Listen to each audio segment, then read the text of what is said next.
I'm stoked to be here because this is, and I'm glad you came out on a snowy, looking for my clicker.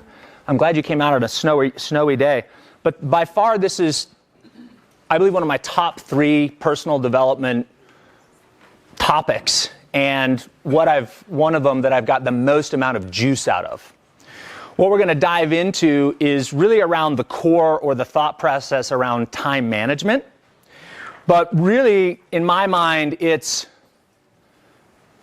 taking out the things that don't feed you in terms of return on investment, and taking out the things that don't feed you in terms of return on energy. Those are the 2 concepts we're really going to talk about today. So in terms of filters, ROI, return on investment, and ROE, return on energy. Who has felt like in their business lives, there's just not enough hours in the day? Totally, right? We've all been there. The conundrum is, how does Elon Musk get as much done as he gets done? How does Donald Trump, love him or hate him, get as much done as he gets done in a day? They have the same amount of hours. So they've gotten really good at filtering what are the activities I have to do every day that are high return on investment and high return on energy, because I want to love my life, not hate my life. I want to have energy for my kids when I come home. And then how do I delegate or eliminate the rest, right? So that's the crux of what we're going to talk about. I want to start with just a really quick story. So I started in the mortgage industry. Oh, by the way, I'm sorry, Katrinka brought up a really great point. Let me just tell you who I am. She's like, nobody knows who you are. I'm an area manager. I've been in loan origination since 2001, and I work with Scott Breen and Katrinka Condi. So we're a team. And when I started in loans in 2001, I had a slogan. I came from the gym business, and so I was obviously intellectually blessed for the mortgage industry. And I had a slogan: I want to be the hardest working loan officer in the industry. Because in the gym business, what I figured out is if I work 12 or 14 hours a day, 6 or 7 days a week, I can make a 6-figure income as a 21-year-old kid. And so I thought that hardest working loan officer in the industry, I thought that parallel would be the same. And to a certain extent, it was. If you bring a blue-collar work ethic into a white-collar job, whether it be real estate or mortgage, you're going to have some success. But at a certain point, you're going to start feeling like I did, and a lot of you raised your hand, where there's just not enough hours in the day. You can't work into perpetuity forever. You have to have a break. You have to have some downtime. You have to be able to recalibrate. So for me, what I found in the first 4 or 5 years of my career, working harder worked. I could grow my business, grow my business, grow my business. Then I got to the point where working wasn't fun anymore. I wasn't a great dad. I wasn't a great husband. I wasn't really taking care of myself. I wasn't growing intellectually. I wasn't following Jim Rohn's advice. Success is something that you attract by the person you become. I was just chasing that success. And if you feel similarly or could see yourself on a similar path, then this is a process to start to think and reflect back and say, how much of that time is really well spent, and how much time, I'm working 14 hours a day, but how much of that time is really getting me to the next level? So this is a process that will enable you to break through wherever you're at and get to the next level. This is a process that I learned from my coach, Tim Brahim. We did a week-long retreat last year in Costa Rica, and this is one of the exercises that we did. And in the year since, it's been a year and a half now since applying this, I have a lot more freedom. I'm doing a lot more activities that are high return on energy, and I doubled my income in 1 year. So the reason I share that story with you is because if you apply this stuff, and there's going to be a few challenges to applying it because you're actually going to have to, do some work and track some time. But if you apply it, I promise you, it will give you clarity on how you're spending your time, and it will be a catalyst to get you to the next level. One more thing I want to mention before I talk about the slide. I have a tendency to go too fast. And I could like burn through 30 slides in 10 minutes. So I'm telling myself to slow down and pace myself. And I really want to make sure that if I go through a slide or go through something that doesn't really land with you, raise your hand. I'm also aware that there's a big collective intelligence inside this room. And as we're going through some of the theory of how this philosophy or filter works, what would be really helpful is if a few of you would say, yep, I can already identify. That's this activity for me, right? Because then we can all learn from you. Sometimes in a group we think, well, I don't want to share because I don't want to waste people's time. I find that it's actually really helpful to bounce those ideas off each other. So I want to invite you to participate, share with me your ideas, and ask questions. I love this quote. So Charles Darwin says, it's not the strongest of the species that survives, nor the most intelligent that survives. It's the one that is the most adaptable to change. And that's really what we're talking about here. When I started originating, and as a solo originator, I got to the point where we were serving between 20 and 25 clients a month. That's a pretty good income, you know, for a 25-year-old kid. So I didn't have to change, right? What I was doing was already successful. But if you want to get to that next level, if you want to be able to serve more, if you want to make more of your kids' basketball games and your daughter's gymnastics games, we have to adapt. All right, so one of the filters I'd ask is, where is it in your life that you've drawn rigid lines around what you have to do, and where could we adapt to be more efficient? All right, 3 things I always want an audience to know before we kick off is what you're going to get out of the next hour here. And if these don't land, then just go to an extended bathroom break. You don't have to stay here. What I want you to know is I want you, when you're done with this exercise, to be acutely aware of where you're spending your time. This was really revelatory for me. I thought I was very focused and knew where my time was going. But after doing the exercise, I realized there was a lot of slippage and a lot of things I'd let into my schedule that was well below what my dollar per hour value was. So I want to give you a process, and I want you to know exactly how to track that. And I think it'll be extremely revelatory for you once you do that exercise. I want you to leave with the Excel spreadsheet that I sent to Katrinka last night. She'll send out to the group, and that spreadsheet is going to have, basically it's the workbook that goes with what I'm going to teach you today. Hi Cindy, good morning. I'm also going to give you, in that spreadsheet, there's a link to an article that I wrote that summarizes this. So we'll talk it through. You'll have a spreadsheet, which is your workbook, to do everything we're going to go through. And then you're going to have an article if you forget any of the steps. And I want you to feel 100% certain that 2020 is going to be your best year ever, because there's no reason it can't. This is an unbelievably abundant time to be in real estate and mortgage. And if you apply this filter, 2020 is going to be your best year yet. Woo! Woo! Yes. All right, so the first thing we want to go through is your hourly rate of pay. You can do this on a notepad now. You can just listen. It's going to be in the Excel spreadsheet that Katrinka sends out. And what we want to calculate, first of all, because remember, one of the filters we're going to think through is, what is your return on investment? Well, to figure out if an activity is worth your time, what I'd call above the line, or not worth your time, below your time, hi Lance, we have to know what your hourly goal income is. So we're going to figure out what our target income is. Let's just say it's $250,000 this year.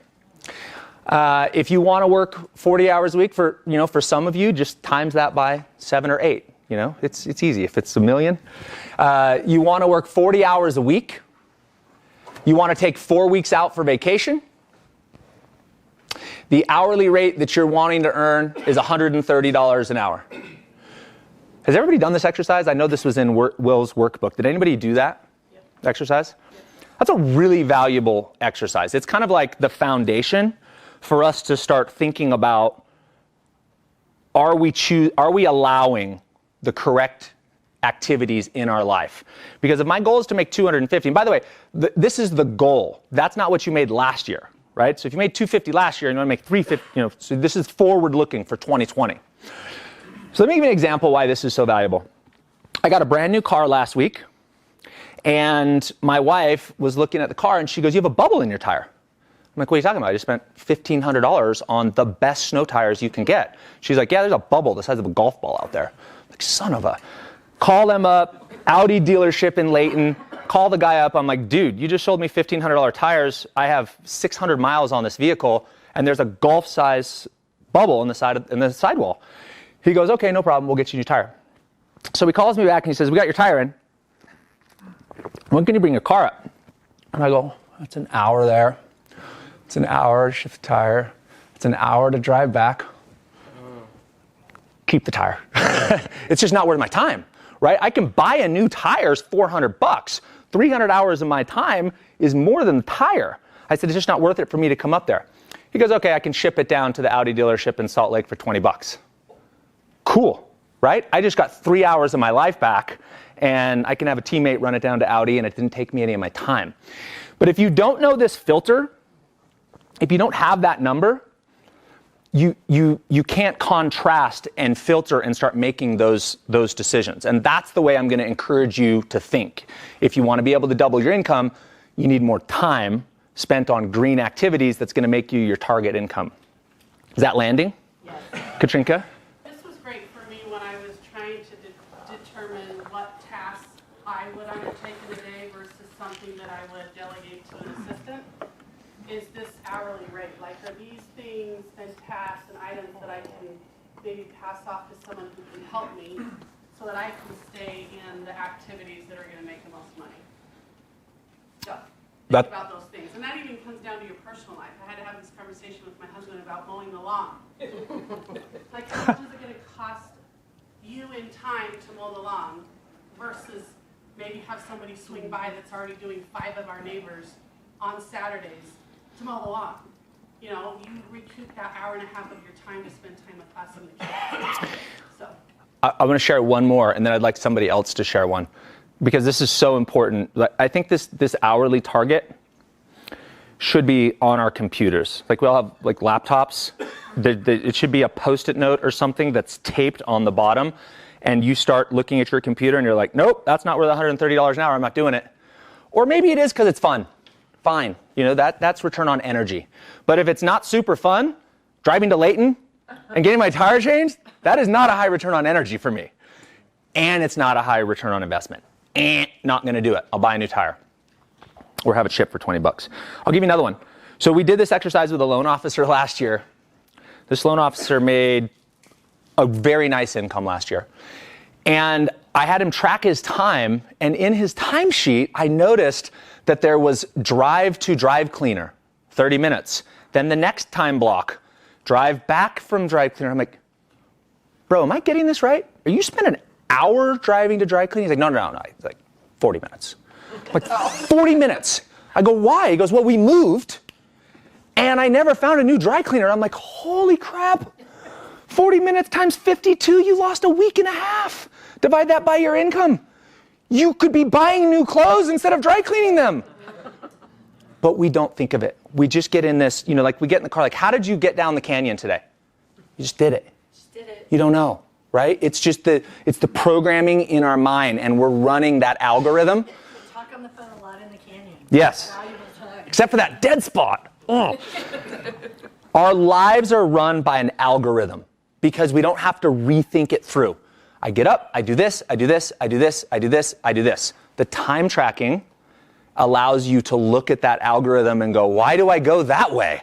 I should be going that way." With me? Yep. All right, can I get somebody else to share one thing that throw yourself out on the stake here, one thing that you are conscious that you're doing that is a low return on energy. So like playing with my kids is pretty low return on investment, but it's really high return on energy.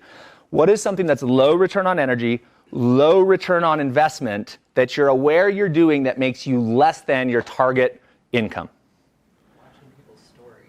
Watching people's stories on Instagram or Facebook or something? Yeah. If you're not monetizing those, right? So what do we do with those? When we, yeah, or give ourselves a limit, right? Like maybe you were going to allow, maybe that's a guilty pleasure that you should allow yourself for 15 minutes, but 2 hours is a problem. It's not going to get you to your 2020 goal. Who else has got one? One more. Michael. Going down the sinkhole of news feeds. Yeah. That's a big one. That's a big one. I mean, you can justify it by saying all this information that you're learning is going to help you be a better professional, but most of it is not. Yeah. When you say news feeds, are you talking like literally the peace treaty that Trump was signed, like that kind of? MSN newsfeed, it's got all of the different stories. Yeah. It's personalized things that I'm interested in. So it's a sinkhole. Yeah. So if that's high return on energy, Could be. well, maybe that is, but my suspicion is it is in a certain dose. And then there's a limited return on your investment after that dose. So maybe that's the thing that you give yourself an allotment of time and you say, time to turn it off, Michael, right? I had to turn that stuff off because I realized I couldn't control any of it and it was just making me depressed. And I felt like I would get in for the day and I'm like, I've already lost. The world isn't perfect. And then I realized I can't do anything about it. Let's just turn it off, you know? But that's a great awareness. So a lot of this activity, this training is just to become more aware, more self-aware. All right, time logging. All together, if everybody would just do this for me. Boo, boo. This is the worst and the best part about this. All right, so the time logging process, we're not there yet. The time logging process is you're going to track your time for 2 weeks, Monday through Friday, for business hours only. So Michael will share a story with us if he wants to. For me, my actual work day starts in the morning when I'm at home, when I start creating content or creating a training for loan officers or creating something. That's kind of like my on time, if you're familiar with Michael Gerber. And then it goes through, and then I have a break where I go to the gym and I hang out with my family, and then it goes through about 5:30, and I'm home.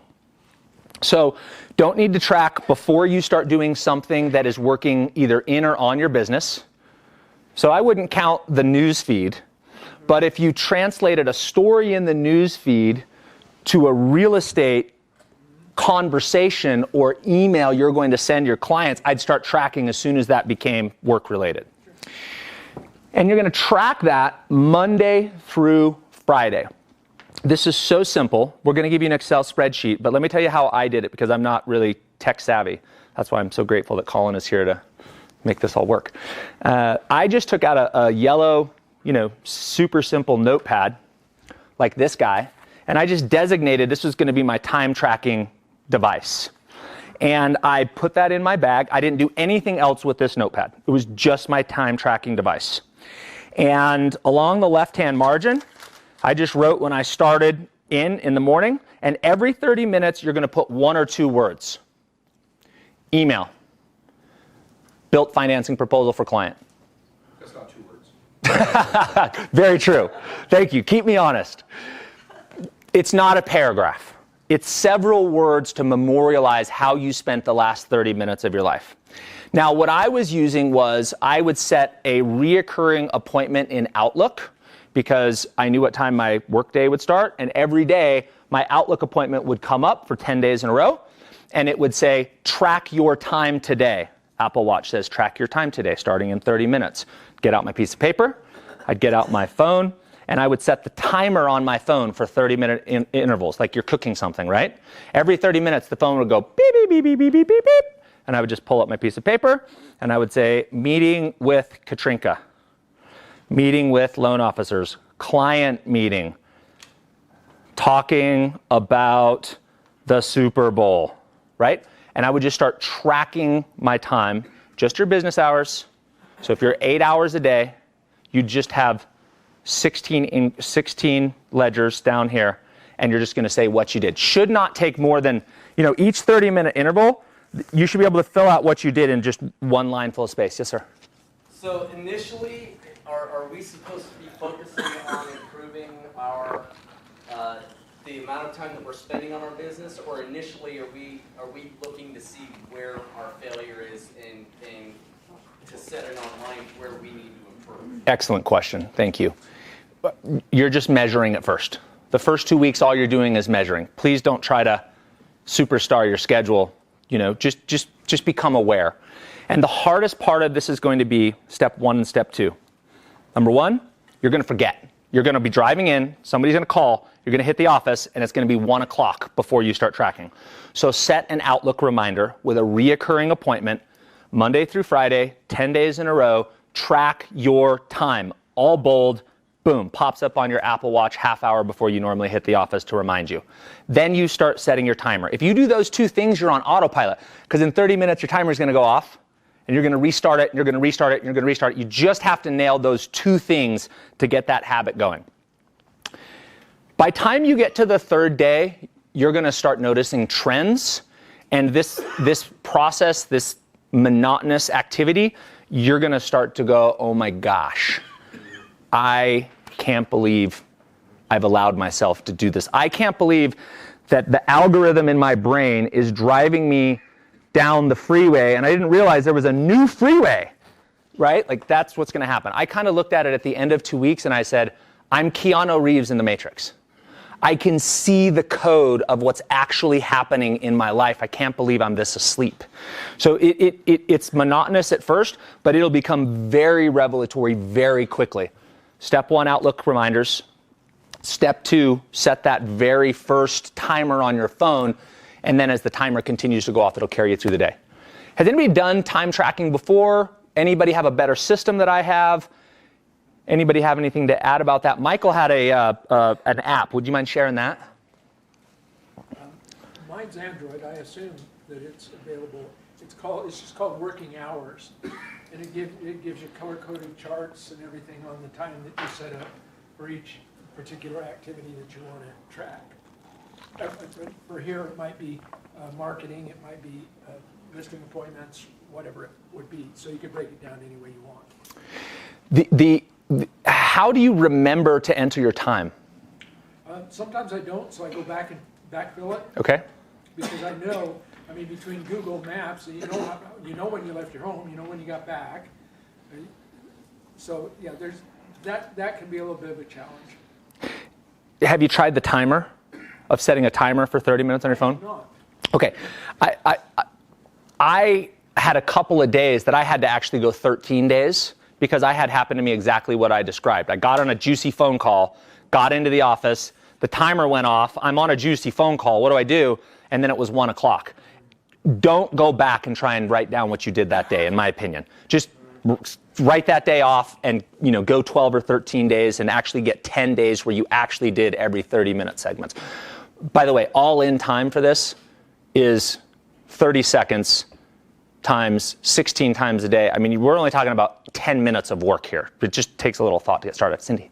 I've used Time Timer. Time Timer. Time Timer, it's a great app, and I like it because see your minutes, and then it counts backwards for you. So like that's 30 minutes. And then will it continue to just go off every 30 minutes? Yeah, then you can just set it, and then there's Bingo. the cutest little timer. And they have a really cute little clock, like an alarm clock, but they're super cute. And they're like $30. You can buy them at, I bought mine online. But I really like that, and that's what I've used in the past. Cool. Love that. Love it. All right. Time logging, 10 business days, excluding anything personal. If you have a block of time that you're productive in the morning, and then you go to family and personal time, don't track your family and personal time. And then once you re-engage in work, you're going to track that till the end of your work hours. No personal time. Make sense? Cool. Then what we're going to do is actually the next thing you'll do in the spreadsheet, so let's say that you take it down, like I did. Yes? I'm just wondering, do you operate in having specific time blocks, like, okay, right now I am checking out a business, I'm doing only personal, my gym, my family, whatever, and then you check back into work? Do you have clear boundaries? I do until usually around 11 a.m. or noon. So what works for me is I have my creative time in the morning, which is writing articles, coming up with marketing content, creating trainings for loan officers, anything that is what I call my genius zone. Those are the things that are really high return on energy and really high return on investment. They give me a lot of leverage activities. So I nail those early in the morning. Then I go to the gym. Then I have breakfast with my kids. Then I get into the office. And then I'm regimented usually for the first 2 to 3 hours in the office, really focused on prospecting or intentional things that I need to do to make the cogs of my business go around. And then I open it up in the afternoon with more what I call margin time, where I can have a lunch appointment or I can do something like that. So I've tried the super rigid every other hour thing. It feels really suffocating to me and I fail.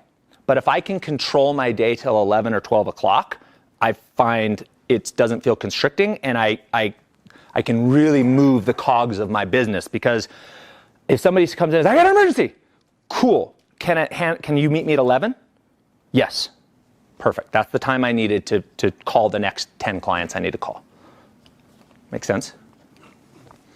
So it begs the question, why are you only tracking business time? Because if you're trying to work smarter, not harder, and you're trying to make more money with less time, and maybe you need to start your day an hour earlier instead of having more family time in the morning, so you can have that at night, or you're trying to find some balance between working too much, why would you only track the business time and personal time? Because for me, my tracking was to try and scale back a little.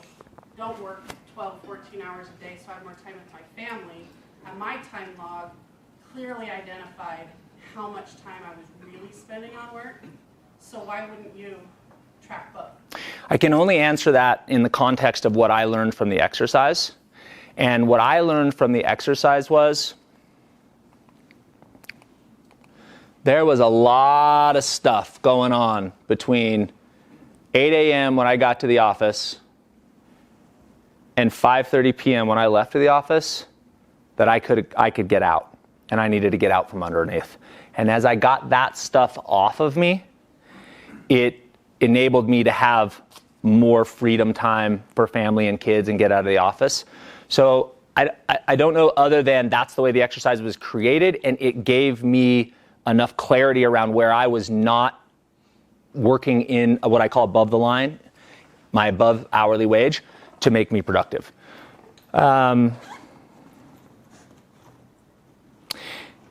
I think to a certain degree, the personal time, if you nail this, you'll have more flexibility for the personal time. Like if you got rid of all of the below the line activities, 4 o'clock, all the work's done. Now I got a lot of time to work out and read books and pray or meditate or hang out with kids.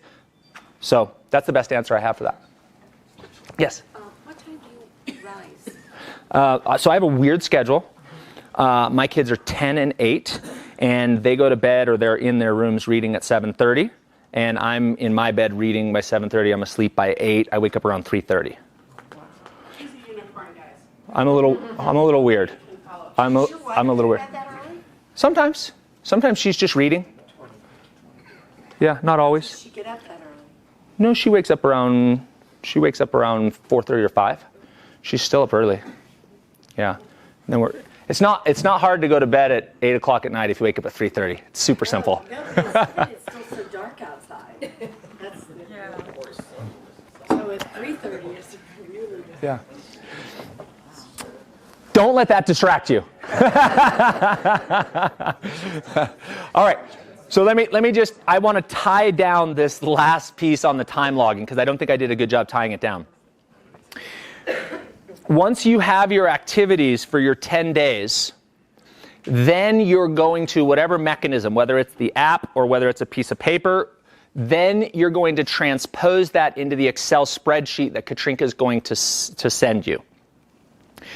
You are then every 30-minute blocks. And if that's where you're putting your notes, then it'll already be there. Then in the column next to the activity, it's going to have an R or a G, red or green. Red activity is below your hourly wage, what I would call below the line. green activity, you value that activity greater than your target income. So you're gonna break those down into either green or red, G or R.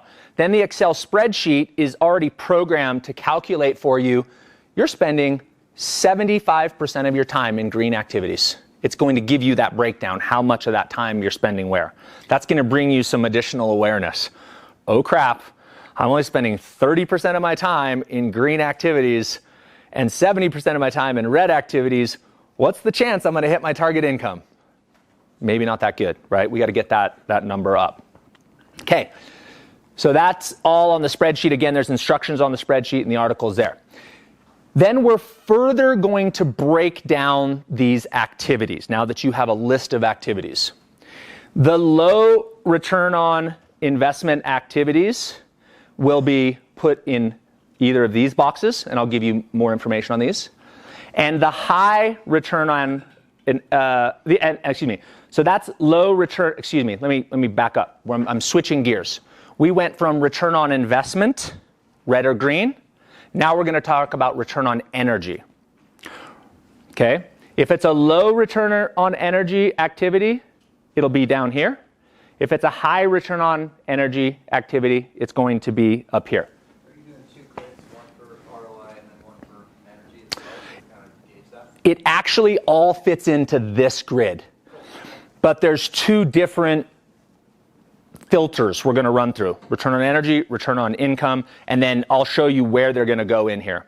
By the way, you don't have to remember this because the Excel spreadsheet all comes with instructions. I just want to make sure it registers. All right, so let's start with this bottom red incompetence zone. So incompetence zone is a low return on investment and a low return on energy. Driving to Layton to get your tire fixed for 3 hours is in my incompetence zone. Getting this IT stuff set up over here, so it looks like I know what I'm doing, is in my incompetence zone because I'm terrible at it. To figure out what Colin just figured out, I would have needed to be here at 7 a.m. and it probably still wouldn't have worked out well. So these are things I need to become aware of that I need to get off of me, or I'm going to look foolish and I'm not going to have very good return on investment or energy. Can you give some examples of return on energy? Yeah, absolutely. Please. It's playing tennis. The best one I can think of. Totally. Yeah. So for me, this is actually something that's really high return on energy. Teaching. If I can share something with you and it clicks a light bulb and you have a more productive year, that gives me a tremendous return on energy. I coach our top 5 loan officers one-on-one. Very high return on energy for me. I love it. It's also high return on investment. It is, and that is in my genius zone, right? That's where I want to play. But how do I get time to do it? I mean, I want to spend an hour with Katrinka, but I got 30 clients to call back. I got to figure out where do I want to spend that time, right? Was there another question over there, Shane? Did you have another one? No? Oh, okay. All right, you're welcome. All right, so here's clues on the incompetence zone. Time goes by slowly. 1 hour seems like 3. Somebody give me an example. What activity is grueling? Nails on the chalkboard with a baby crying in the background. What? Give me an example of one of those. I had an Excel spreadsheet. I did it yesterday. Amen. I'm with you, brother. Technology. This deal. Yeah. All I want to be able to do is like, okay, right or left. Perfect. Categorizing receipts with the tax man. Absolutely. Now, does that need to be done? It needs to be done. The question is it above or below your target hourly income? And could it be delegated? Because here's the thing. Here's what I realized. I'm actually being selfish by owning all those activities. You know why? Because there's somebody who loves categorizing receipts. It's true. They love it. They're detail people. If they had to get up here and give a presentation or talk, they would rather jump off the building. But if you gave them a puzzle of receipts that made 0 sense and they could figure it out, that would validate who they are and their intelligence, and it would feed into them. So part of this is kind of like the ninja trick, is like, how much of this do I think I need to own? But in reality, I'm just being selfish, and I need to let go. Interesting one. Josh, question. Yeah. Is there a possible case where there's something you're good at that falls into this category? Yes. So we're going to go into we're going to go into the competence zone. Okay. And I think that's where you're going. You're good at it, but it's pretty darn low return on energy. And this is the most I think this is the most confusing zone for me, but we're going to get there. So no, it wouldn't go here, but there are those activities. You really dislike doing it and your output is terrible. Technology, receipts, check. Energy chips are spent rapidly. Your energy is extremely low upon completion. We get the picture? It's not worth your time financially to do this activity. Doing work in this zone absolutely detracts you from the experience you want to be having in life. Did you say these slides will be in an attachment? Absolutely. 100%. Yep. So Katrinka will send you these slides and the Excel spreadsheet afterwards, and This page is also in the business life planning. business planning seminar book. Thank you. Great takeaway. Okay, competence zone. So this zone has your activities from your time tracking exercise, which was put into the Excel spreadsheet. And this zone is low return on energy. It's in the bottom part of this diagram. And it has low, neutral, or high return on energy. This is a little bit more tricky. So let's read through the description. Time goes by slowly. It is an effort to get the task done. Low return on energy. You are rewarded for the effort emotionally as the results are good. A little bit of a balance there. I got at least some upside. Energy chips are spent from the effort of getting it done. I'm exhausted. I need a cup of coffee. It may or may not be worth your time financially.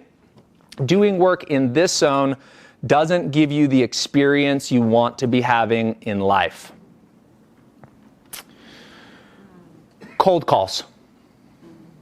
Cold calls. I'm not bad at cold calls. I've made a lot of calls in 20 years as a loan officer. In fact, I would say that's probably high ROI for me.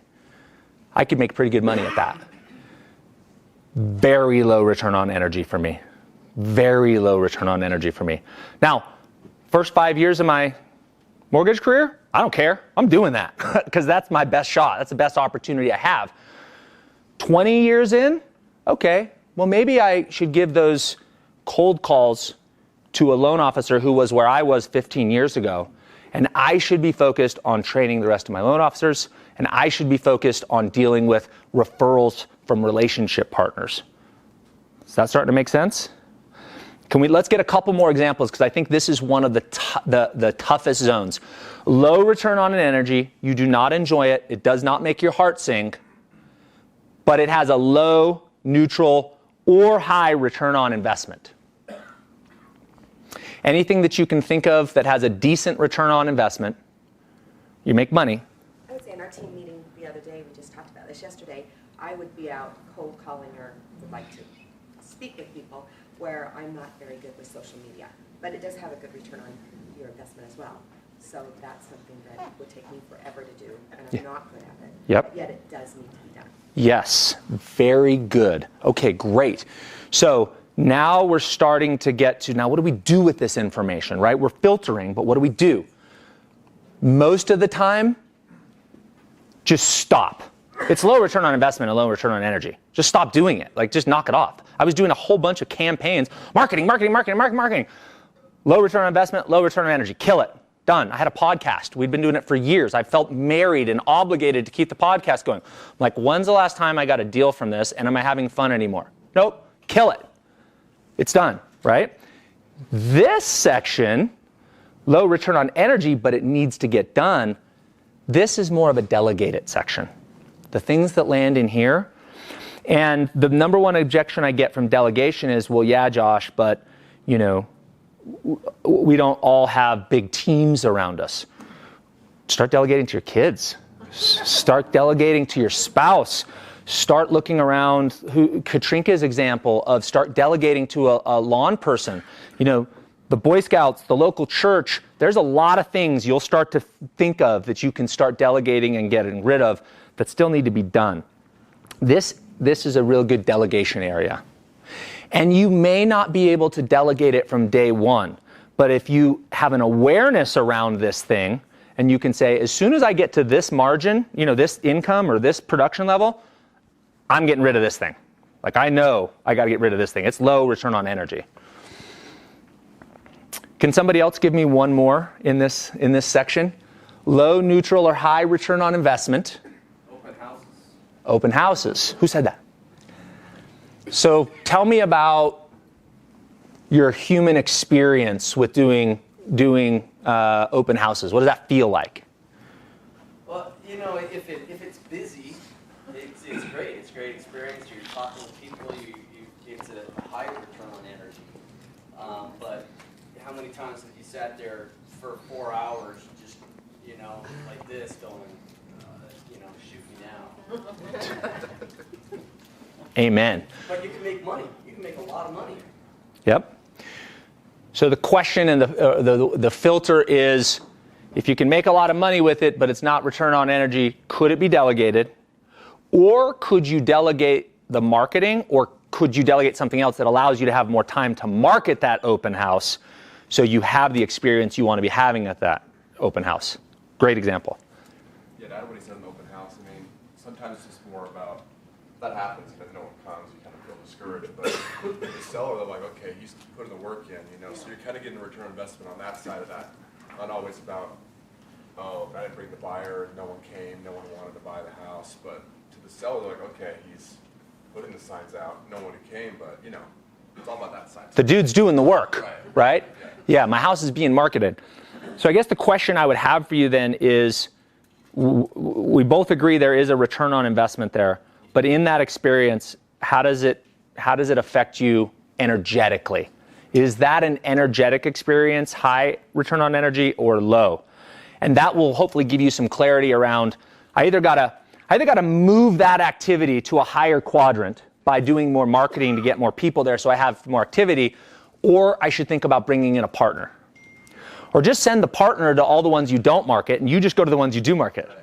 John, Yes, Michael. never having done an open house before, I don't know, but aren't there things that you could do in those downtimes, whether it's cold calling or something else, to make that more of a higher ROI? Team, Yes. what would we suggest? Knock the doors all around your open house. Killer. What else? Who's an open house ninja? One thing that I do, because I do a lot of open houses, is if it's not busy, that's when I do my marketing, or I do my cold calling, or I do something like that. But my return on that is that I take a couple of hours during the week to do something that I genuinely love. Ah. Tennis with my new friend now. But something like that. So you're not feeling like it's a waste of your time being there if no one comes. You're still working your productive 3 hours. But then I'll take that and make that a reward for myself for being there on a Saturday. That's pretty good. She's making it intentional and productive either way it goes. It's rainy. I forgot, there's a Super Bowl today. Things didn't go as planned at the open house, but I've got at least 3 hours of work that I know I can nail. And I know Monday I get the first half of the day off to play tennis. Yeah, super cool. Was there somebody else that had something on this? Okay, we're going to move to the next quadrant. By the way, how am I doing on time? How much time do we have for this class? 3 hours. Oh, we got plenty of time. We're not going to be that long. I don't have that much energy. All right. We're getting to the cool quadrants. This is the excellence zone. It is a high return on investment, meaning that if you wanted to make $250,000, you're making more than $130 an hour in this zone. And it's a neutral return on energy. Here's the clues. Start thinking about your activities. Just let the light bulbs go off. Time goes by at normal pace. 1 hour seems like an hour. I could see that being open houses for me. It's 3 hours, unless it was jammed. It was 3 hours worth of work. Seemed like 3 hours, didn't go fast, didn't go slow, talked to a few people. You're excellent at it, and the results show. That's why this zone's a trap. You're good at it. You're better than most people at it. You don't gain or burn energy when engaging in it. It's energy neutral. Got through the open house. Not, yeah, I rocked that open house, right? It's not that experience. You're paid well for the activity. Got 5 buyer leads, and I think I might get an offer on the house. I did a really good job at that open house. If you spent most of your time in this zone, life would be joyful and profitable. This is not a bad zone, okay? If we got rid of the red, the incompetent zone, we delegated some of the yellow zone, and we spent a little more time here, life's pretty darn good. It's not a 10, but it's pretty darn good. Examples. Calling past clients and prospecting. I love it. Does it have a high return on energy? Okay, that might be your genius zone. The fact that you said you love it tells me that might be, are you familiar with DISC? The DISC, it's a profiling, dominant, influential, steady, kind of controlling, analytical, DISC. My suspicion is you're a high I. Your spirit animal is like a yellow lab. Like really happy, you're excited, and you're like, oh my gosh, like how was the T-ball game? Like just, you have a warm, like your energy just is that way. So that calling past clients, you have a gift there, and that may be in your genius zone. So if it's a, because you said I love it, I'm gonna guess it's not a neutral return on energy. I'm gonna guess that's a high return on energy for you. That might be the next slide. I gotta get a new color for that. That's the wrong color for genius. All right. How about blue, like sky? Say again? I said, what about blue for the sky? Like sky's the limit? Yeah, that's a good one. Or I was thinking the blue on the Boardwalk Monopoly, like the most expensive chips, the best real estate on Monopoly. Yeah, Park Place. I'm with you. Okay, give me some more that are high return on investment. I'm making more than $130 an hour, whatever your rate is, neutral ROE. Shane, you got something for me? High return, neutral on your energy. I mean, the high return for me is just working on projects and developing a plan. At this point, based on career, it's not as much energy, it's just staying focused on it. Do you love that? Like she said, calling past clients. I love that. That is not a money. This is a, do you love that? I love building business. So if I take a land development and I put it together and make the best ROI for my client and for myself, I love that. But all the stuff around that, you're super good at, but it doesn't really make your heart sing. Right. For me to do a complete analysis on a project, when I just need to go get a CMA done, no, that's And that's why we break time down to 30-minute increments, because it starts to give us a more granular look at, all right, this is an activity that I do, but within this activity, there's actually 21 steps or 21 things I do. Of the 21 things, 4 of them I love. They make my heart sing. I could do it for 3 hours and look up and I feel like it was 15 minutes. I have to go to the bathroom, but I don't want to get up because I'm on a roll, right? And then the other stuff, you're like, I get paid well, and I'm good at it. So there's the, yeah. For me, neutral return on energy, but high ROI is farming. Farming. Yeah. Marketing pieces, putting them together, getting them out to my farm, mailers, flyers, these types of things. I don't mind it, and I think it does well for our business, but it doesn't self-actualize me by any stretch. And great word. It doesn't self-actualize me.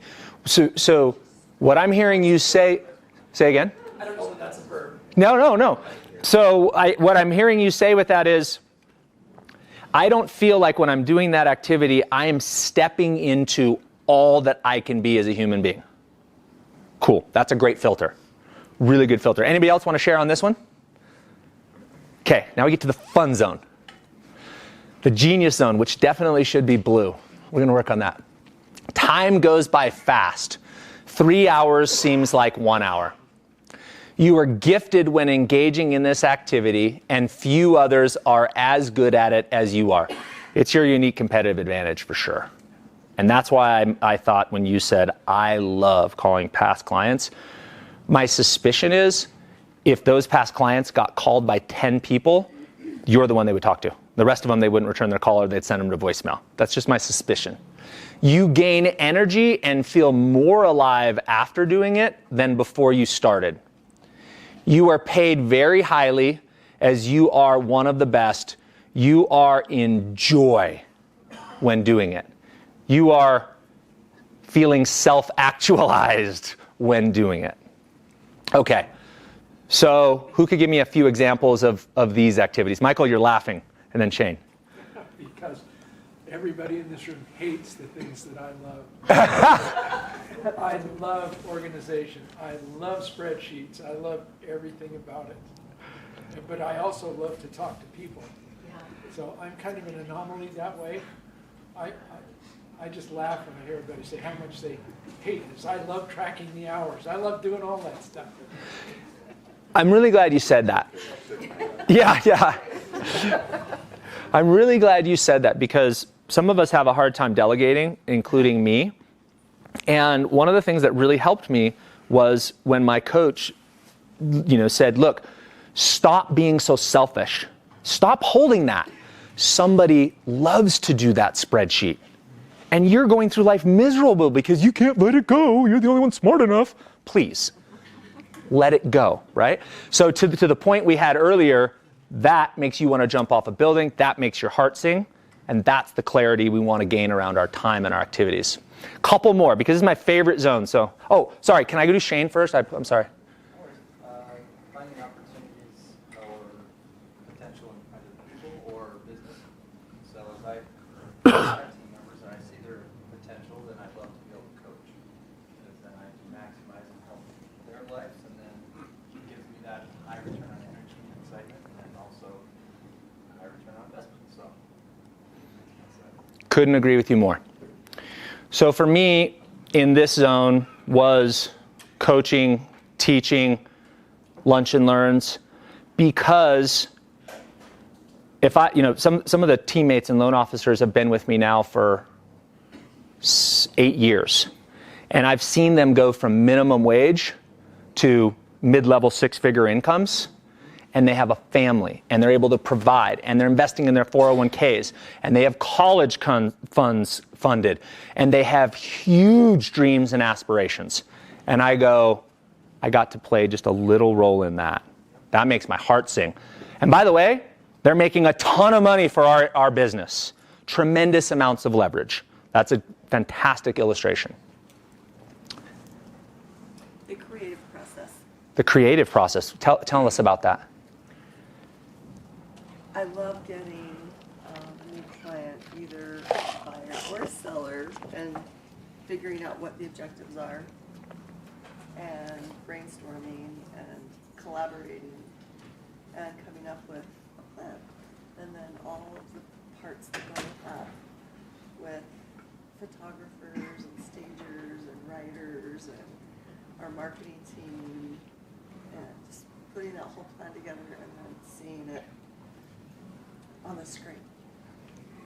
Being at the open house, promoting the home, or going out with clients and seeing the look on their face when they say, this feels right, this is it. Can you feel the frequency she's vibrating at when she started talking? Like it just went like this. Yeah, she's levitating, right? There's a beam, you just got your angel wings or halo. Yeah, that's Genius Zone for you. So the question is, if you could be doing that 80% of the time, how would the quality of your life and your income be? High. Super good example. One more. I teach skiing and snowboard part-time, and those are my people. I've been there for a long time. And so my favorite things to do is my husband and I go up, we do 3 gruesome runs. We go to a great lunch at the summit. And invariably, I'll know a good chunk of people here. And I just go around and start yakking and chatting. It's good to see you. How's real estate? Oh my gosh, it's bonus. I love it so much. And somebody always has a question.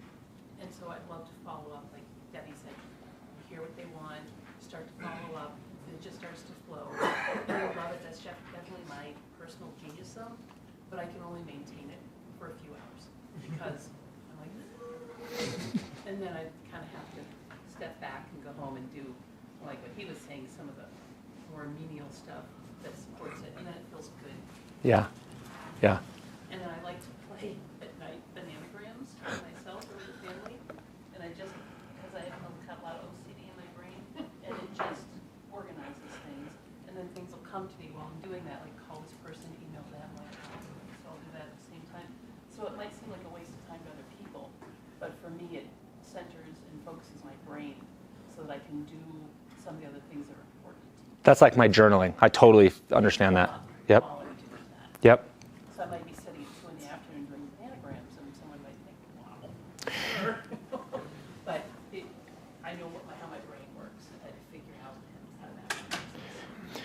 Great share. So once you become aware of these genius zone activities, then the next, then we need to become intentional around how do I make sure I'm not missing them and I'm getting them in the frequency that we need to get in. It also gets my workout in. You're checking a lot of boxes, girl.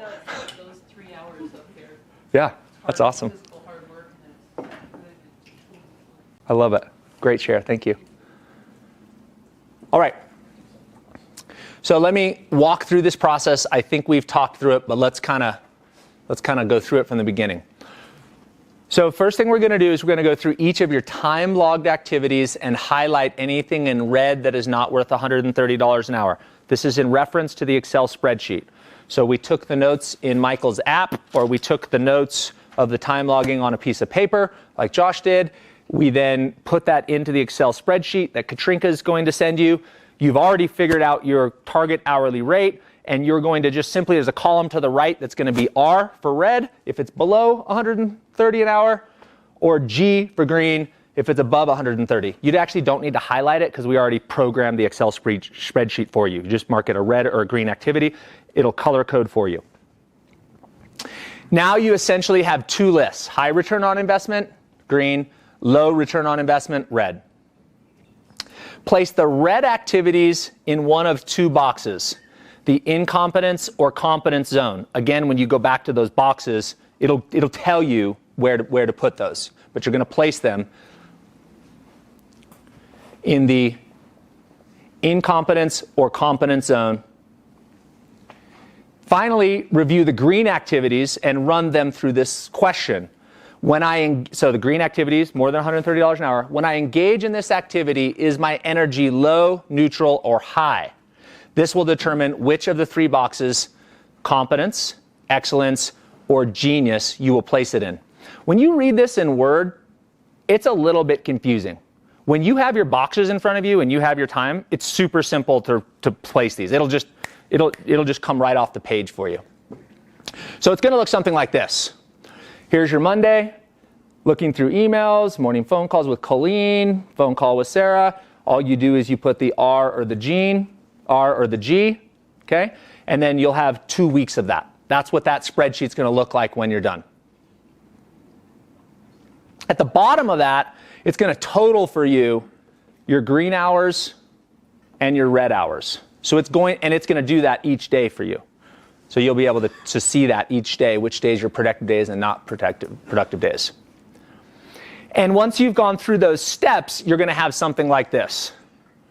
Incompetence, low ROI, low ROE. Sorting emails, emailing clients with updates, look over new files for submissions to processing, ordering office supplies, getting new office furniture, IT computer issues, working with IT, called client about tax lien issue, giving client final numbers for closing, called client around e-sign package, going over client CD. Now, a lot of those items need to be done.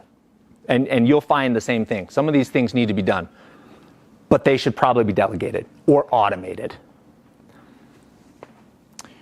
Competence zone, meeting with clients after getting contract, going over details. Realtor open houses. Hey, that's where we thought it was going to land. Calling clients, texting clients, congratulations on closing. Network meeting. Low return on energy, but I do make money doing this activity. These aren't mine, by the way. They're not far off, but they're not mine.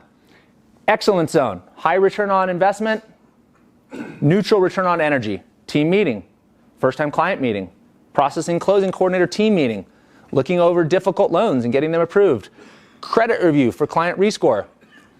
Most of these things you're probably really good at, but it's not making your heart sing. You don't, I love it, right? There's not a lot of love there. Genius zone, I love it. Realtor luncheons, realtor calls, client meetings with FSBO sellers. So that's how all of those items will go into those boxes. Is that landing? Making sense? Any questions there?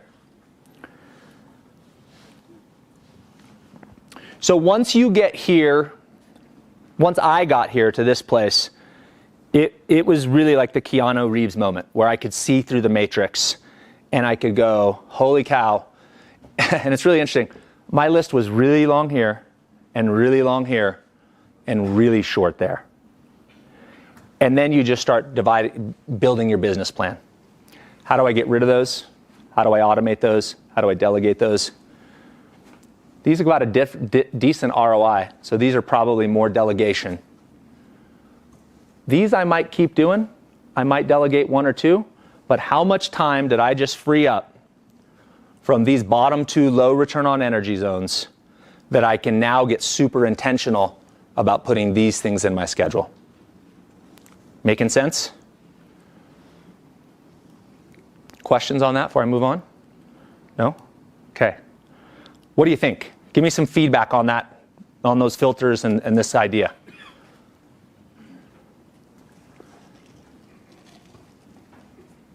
Awestruck? Shane?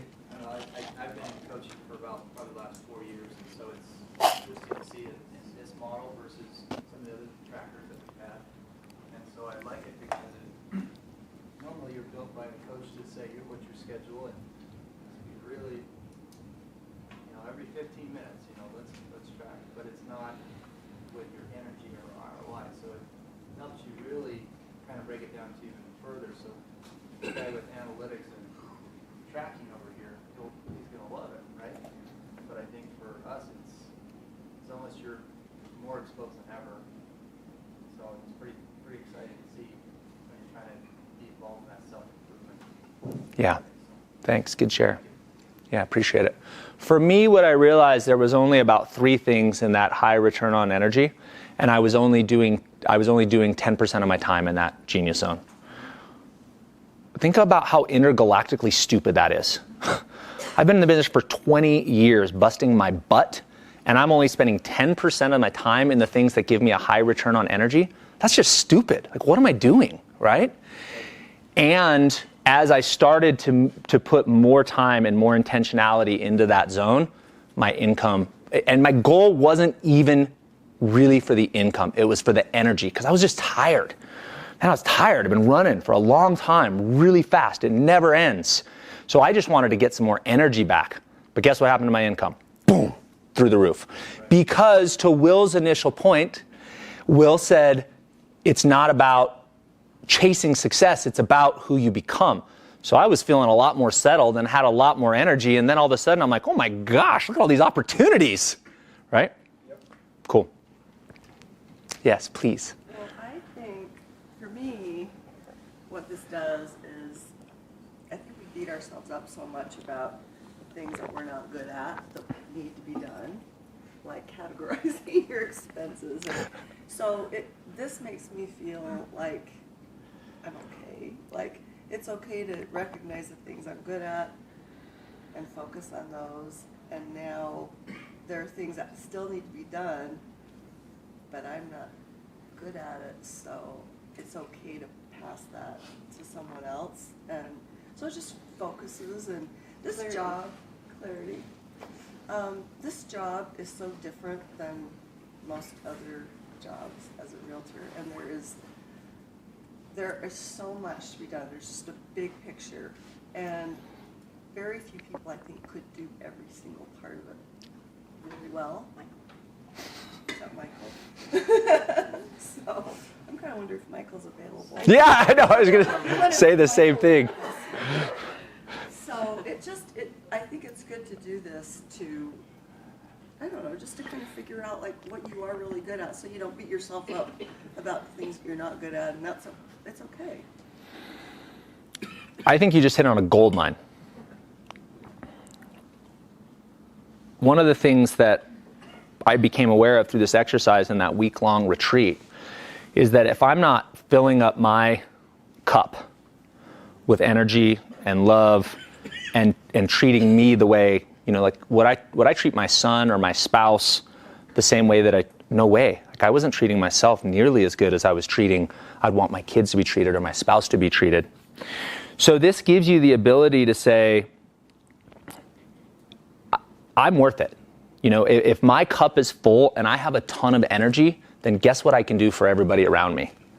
If my cup is empty and I'm feeling drained all the time, then somebody walks in and I'm like, oh, I'm super busy. I'm just so busy. I'm so busy.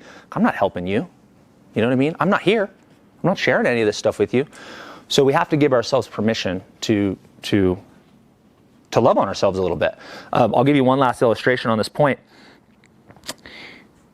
When we were at this retreat, the coach put together a champagne toast where he stacked the champagne glasses. Has anybody ever seen this where they stack it up like kind of like a castle kind of a thing? And then they pour champagne in the top glass and it overfills and fills up all the glasses, and it's amazing to watch how that all works. And he said, that's exactly how you are as a leader. You're the top glass. And if you're not filling your cup up, you're not filling up anybody's cup around you.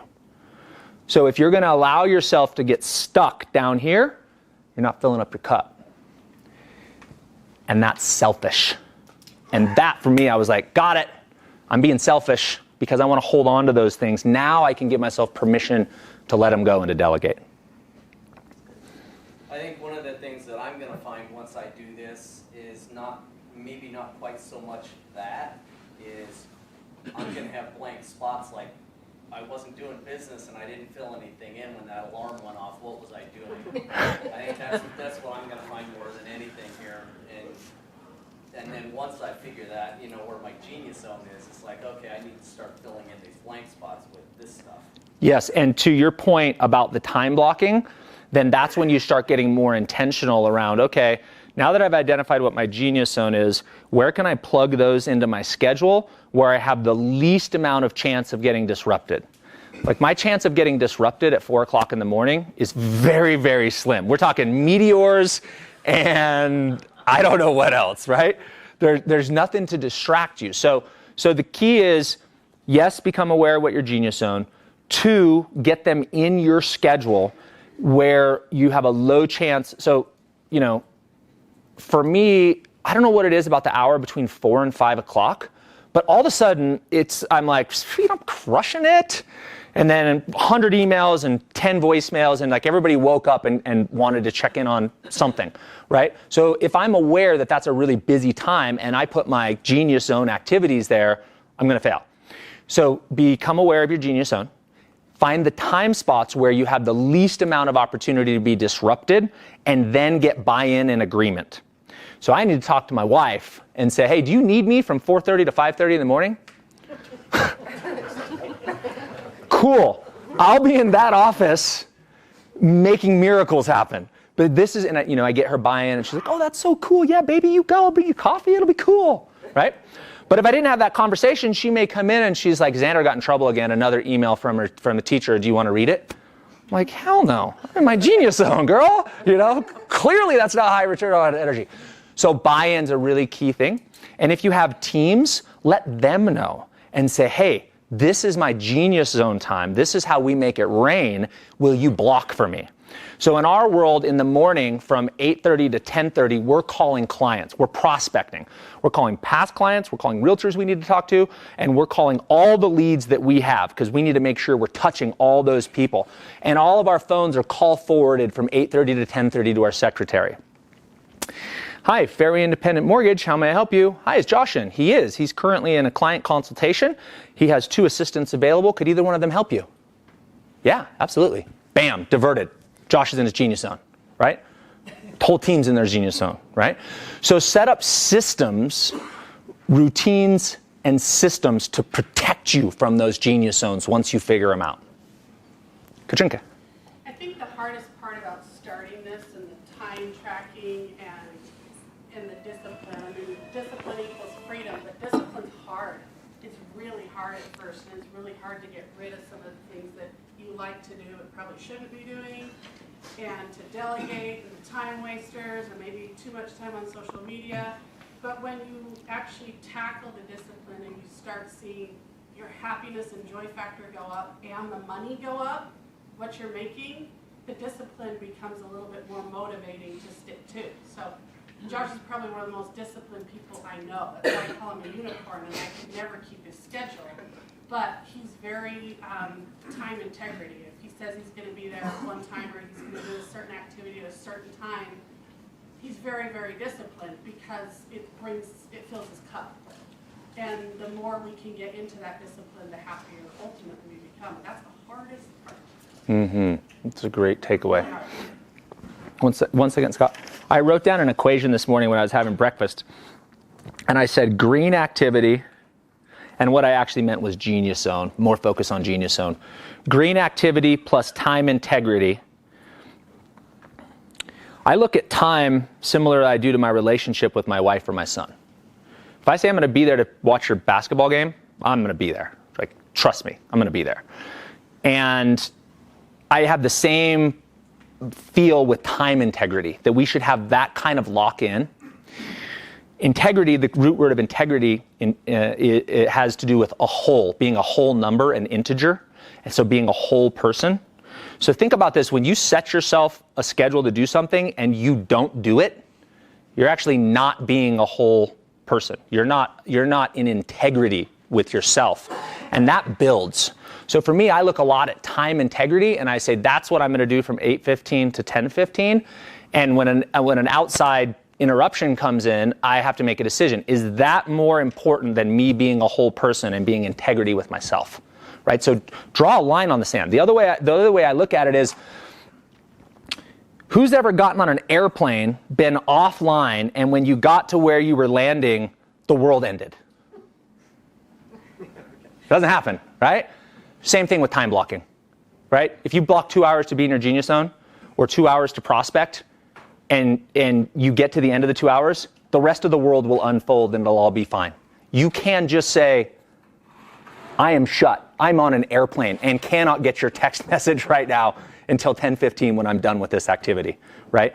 So the equation I wrote down was green activity plus time integrity and recalibrating.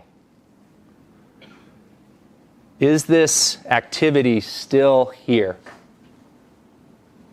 Or has it shifted here?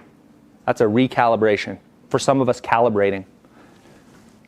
Green activity plus time integrity plus recalibrating equals scalability. How big can you grow? Because we get busy, we want to take on everything, and then we have no time for the genius zone. When you don't have any time for the genius zone, your business doesn't grow. You have a ceiling over your head. Does that make sense? If you follow that algorithm, you will continue to grow a scalable business and be able to continue to grow and to grow. So on calling clients, texting clients, for some that can be in your genius zone, right? I'm sorry, which one was it? Calling clients, texting? Yeah.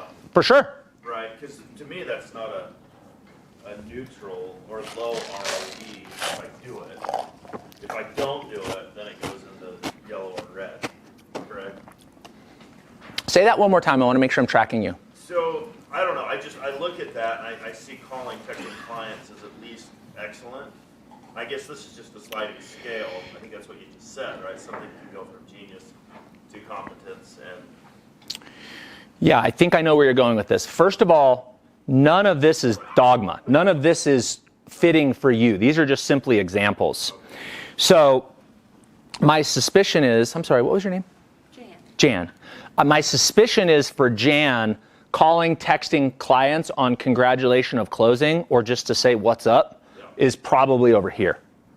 And in your example, so meeting with realtors, having a luncheon, you're enjoying that more than getting on the phone with a past client or something. Yeah. Again, these aren't mine.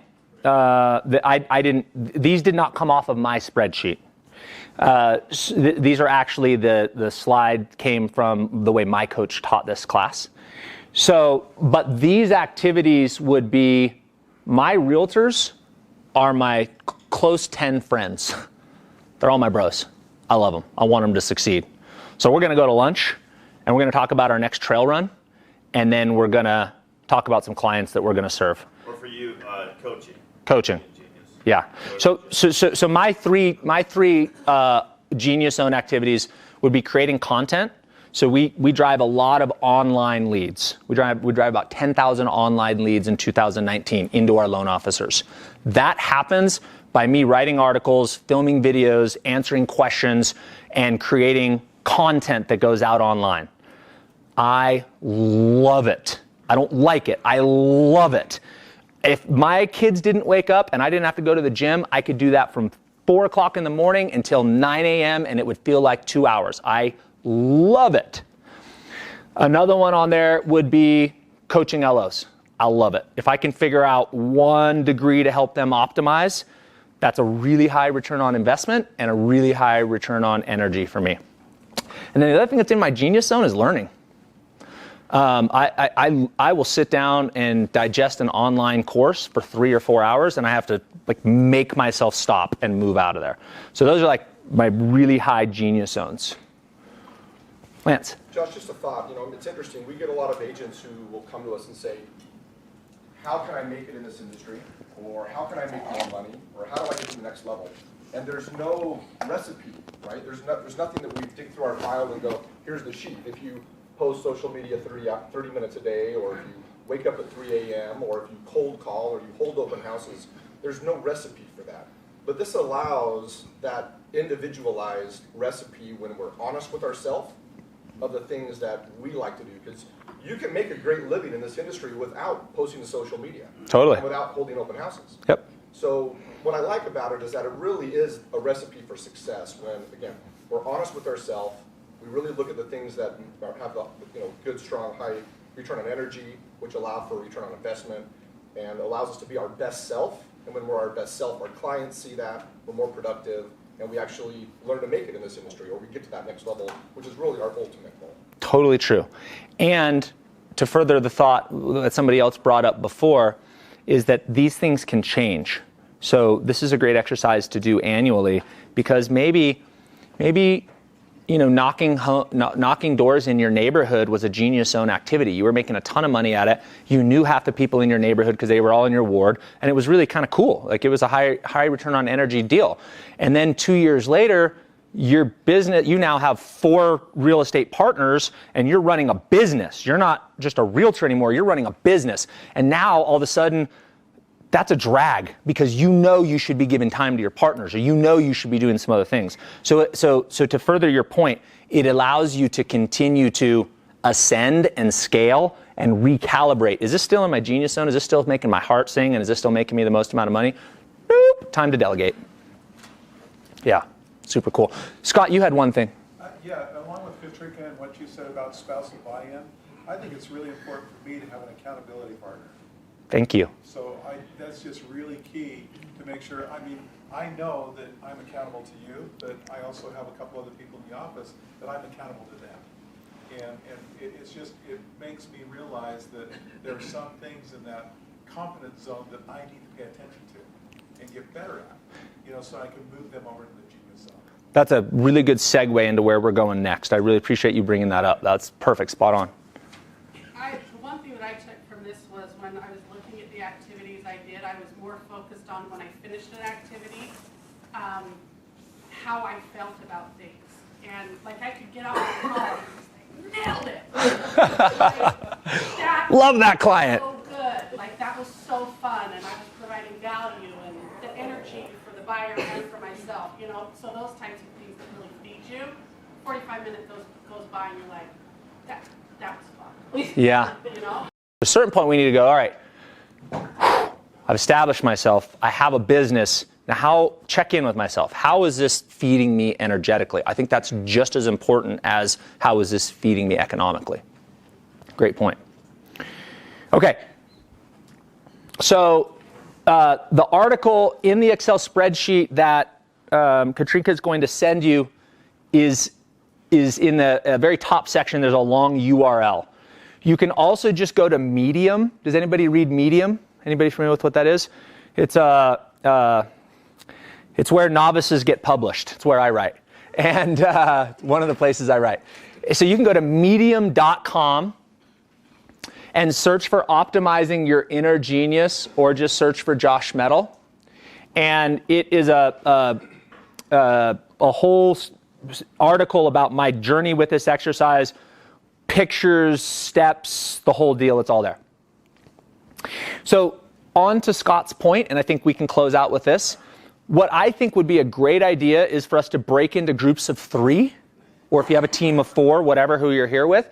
But trios usually seem to work well. Exchange each other's contact information, pick a team captain, and then decide for the next couple of weeks that team captain's going to check in with the other 3 and be like, Michael, how'd you do in your time tracking? Oh, I'm sending you to voicemail. Or, it's all diagnosed in this Excel spreadsheet and analyzed. I broke it down into 5-minute increments. But I think we need, to Scott's point, some sort of accountability partner to make sure we actually put this to action. And I promise you, it'll be a revelatory experience for you to go through and actually track this. Everybody okay with that? We like that? Okay, cool. So groups of 3, we'll just do 10 minutes and then maybe have closing thoughts. Grab your 3, exchange contact information, pick a team captain, and then figure out, maybe you start a text group right now. And you text each other, and you name that text group the Genius Zone or Time Trackers, and figure out some way to communicate, and then we'll meet back in 10 minutes. Cool?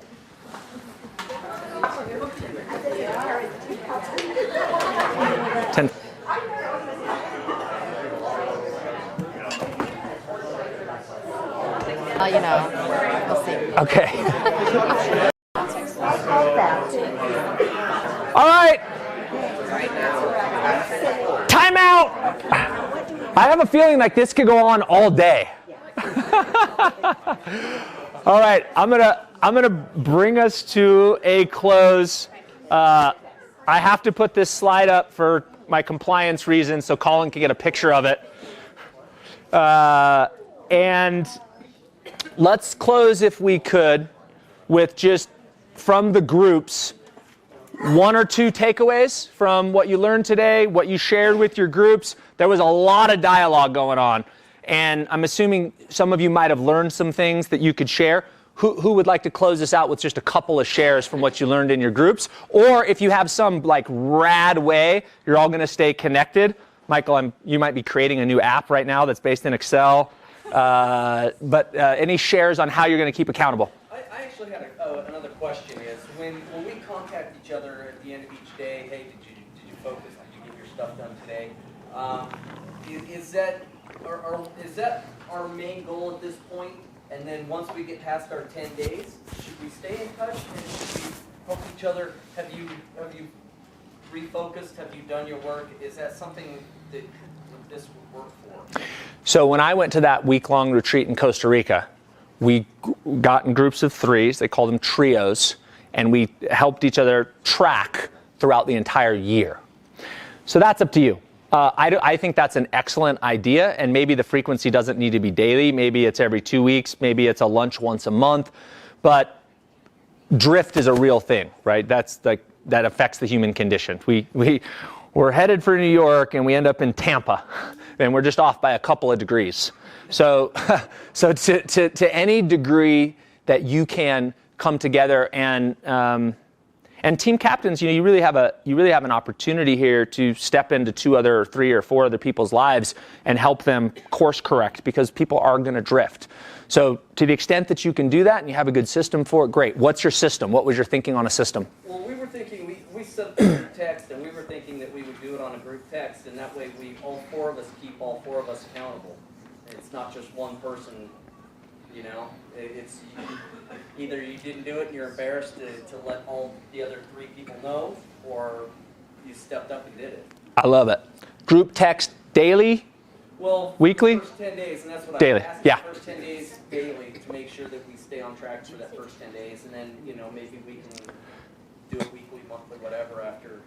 Grab a lunch. Let's see your 4 quadrants. Let's see my 4 quadrants. Great. How am I actually going to get that in my Outlook calendar? Who have you gotten buy-in from? Do your kids know that your time? Does your spouse know your time? Does your assistant know your time? Like really kind of work together as a team. I think that'd be rad. That's exactly what our team did for a year, and I think that was as integral in how it impacted me as the actual knowledge itself. Great takeaway. Thank you. Who else? Come on, share. Get vulnerable here. Okay, so I will. With our group, we started with what we think our challenges are going to be. Okay. And then so that allowed each of us to know how we can better support one another. And I love that. yeah, so that was one. So if I'm hearing you, what you did was you said, what's going to stand in our way? You started to identify those challenges? Yeah. Cool. Like what do you think will be your biggest obstacle in doing this? So for one, it was can't start until Monday. Another one was I feel very technically challenged. That Excel thing is just too overwhelming. And you know, another one was I'm so easily distracted. How can I focus for that long? You know, stuff like that. So then we can, you know, if we're vulnerable enough to share our weaknesses, Yep. then we'll be able to strengthen one another. Absolutely. And that Excel spreadsheet is so ridiculously simple. Literally all you're doing is just you're just typing in what you did and if it was red or green activity. It's really, really simple. If you're not familiar with it, ask your office mate. Somebody will be able to help you with that. Great. I love that. Anybody else? All right. Well, I think that brings us to the conclusion of the training. I'm stoked that y'all have accountability partners, and to the extent that anybody wants to follow up with me, let me know what the impact is. If you're like me, at the end of 10 days, you're going to have one of those Keanu Reeves Matrix moments where you're like, I can't believe I'm living my life in this pattern, and I was completely unaware of it. So if you have those moments, let Katrinka know, let Scott know, let me know. We'd love to hear from you. Thanks.